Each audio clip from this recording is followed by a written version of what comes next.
बच्चों में नज़ला, जुकाम और खांसी बहुत ज़्यादा आम हो रहा है, जिसकी वजह से वालिदैन बहुत ही ज़्यादा परेशान हैं और बच्चों को स्कूल में भी एक से दूसरे को नज़ला जुकाम शिफ्ट हो रहा है और पूरी की पूरी फैमिलीज अफेक्ट हो रही हैं। तो इसका घर पर आप कैसे इलाज कर सकते हैं, वो आज मैं आपको 5 से 6 टिप्स दूंगी जिसको आप घर पे आराम से फॉलो कर सकते हैं। याद रखें कि नज़ला जुकाम ज्यादातर वायरल होता है और ये अपना साइकिल कंप्लीट करके ही खत्म होता है। इसको तकरीबन 3 से 5 दिन और ज्यादा से ज्यादा 7 दिन भी लग सकते हैं। 1 से 2 दिन में ये होता है कि सिम्टम उसके रिलीफ होना शुरू हो जाते हैं और विद टाइम ये इंप्रूवमेंट की तरफ चला जाता है। दूसरा बड़ा मसला जो बच्चों को होता है वो खांसी का होना है। कई दफा बच्चों को रेशे वाली खांसी होती है और कई दफा बच्चों को खुशक खांसी होती है। तो उन दोनों के लिए 1 साल से बड़े बच्चे में आप शहद का इस्तेमाल कर सकते हैं। शहद आपने किस तरह देना है कि 1 साल से 5 साल की उम्र के बच्चे में आधा चम्मच शहद का नीम गर्म पानी में मिलाकर आप बच्चे को देंगे और 5 साल से बड़े बच्चे को 1 चाय का चम्मच शहद नीम गर्म पानी में मिलाकर आपने बच्चे को पिलाना है। याद रखें कि 1 साल से छोटे बच्चे को शहद का इस्तेमाल बच्चे के लिए नुकसानदायक हो सकता है, इसलिए उसको ना दें। शहद देने से बच्चे का रेशा, बच्चे की खांसी काफी हद तक बेहतर हो जाएगी। ये रेशे को बिल्कुल डिसॉल्व कर लेता है। तो शहद का इस्तेमाल 1 साल से बड़े बच्चे में बहुत मुफीद है। तीसरा बड़ा मसला जो बच्चों को होता है वो बुखार का मसला है। तो बच्चों को बुखार के लिए अगर 6 माह से छोटा बच्चा है तो पैनाडोल ड्रॉप्स या पैनाडोल सिरप का इस्तेमाल करें और 6 माह से बड़ा बच्चा है तो पैनाडोल और ब्रूफन आप दोनों दे सकते हैं। पैनाडोल आपने कैसे देनी है कि हर 6 घंटे के बाद बच्चे को पहले 2 दिन आपने पैनाडोल देनी है। उससे क्या होगा कि बच्चे के बुखार उतरने के साथ साथ बच्चे के गले का दर्द और बच्चे के जो जिस्म में पूरे दर्द हो रहा है वो ठीक हो जाएगा। उससे बच्चा एक्टिव भी हो जाएगा और बच्चा खाना पीना स्टार्ट कर देगा।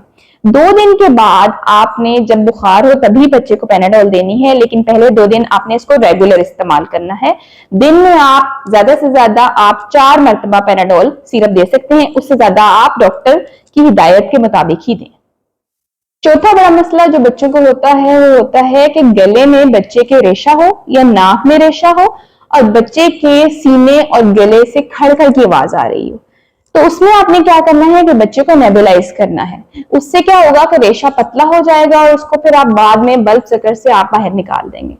कभी भी नेबुलाइज पुराने तरीके से नहीं करना कि एक गर्म पानी लेके आपने पतीले में उसमें बच्चे का सर रख के तौलिए से कवर करना है, वो वाला काम आपने बिल्कुल भी नहीं करना। उससे क्या होगा, बच्चे के फेस पे बर्न हो सकता है उस स्टीम से। उसके अलावा बच्चा पानी अपने ऊपर उल्टा के जिस्म पे भी बच्चे को बर्न हो सकता है। तो आपने क्या करना है कि नेबुलाइजर का इस्तेमाल करना है और कूल मिस्ट का इस्तेमाल करना है। नेबुलाइजर में आपने जो दवाई इस्तेमाल करनी है, आपने सिंपल नॉर्मल सलाइन या नमक वाला पानी इस्तेमाल करना है। अगर आपके पास नॉर्मल सलाइन नहीं है तो सिंपल एक पानी में आप नमक डाल के मिक्स करेंगे और नेबुलाइजर में डालकर उससे आप स्टीम लेंगे, उससे रेशा पतला हो जाएगा।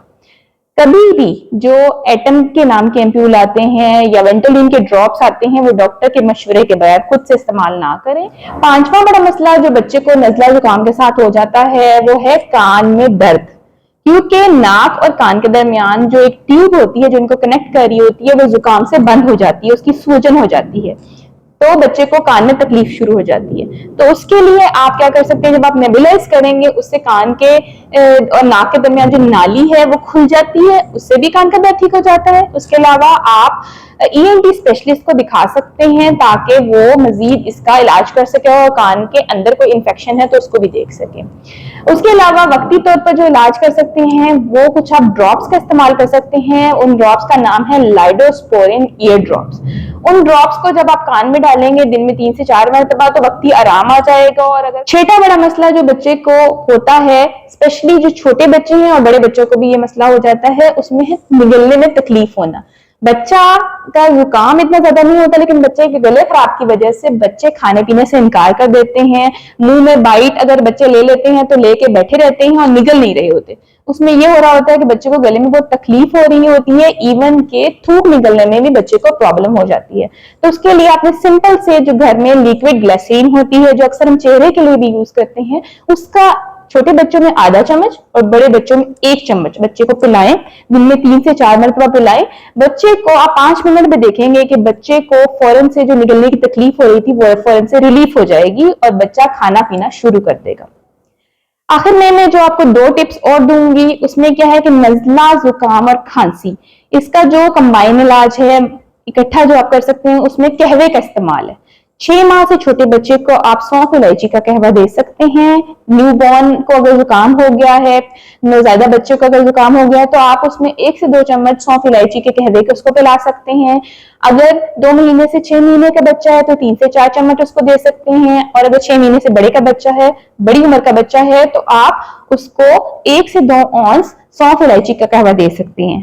उसके अलावा 6 माह से बड़े बच्चे को आप बादाम और मुनक्का, ये घर में कॉमनली पाई जाती है, इसको ना आप रात को भिगो देंगे और सुबह उठ के उसको उबाल के ठंडा करके बच्चे को देंगे। इससे भी रेशे में काफी फर्क पड़ेगा। और दूसरी चीज जो मैं आपको उसकी दूसरी टिप दूंगी वो ये है कि आपने जो खुराक देनी है वो कौन सी देनी है। नजला जुकाम में अक्सर माएं कहती हैं कि हमें केला नहीं देना, राइस नहीं देना, इससे रेशा बढ़ जाता है। ऐसा कुछ भी नहीं है। आप बच्चे को केला भी दे सकते हैं, बच्चे को राइस भी दे सकते हैं।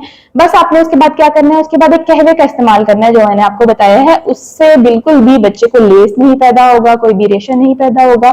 उसके अलावा कोशिश करें, क्योंकि बच्चे को जुकाम की वजह से नाक भी बंद है, बुखार भी है, जिससे में तकलीफ है और गले में दर्द है, तो बच्चे को निगलने में बहुत ज्यादा प्रॉब्लम हो रही होती है, तो आपने लिक्विड डाइट इस्तेमाल करनी है, ब्लेंड डाइट जिसको कहते हैं।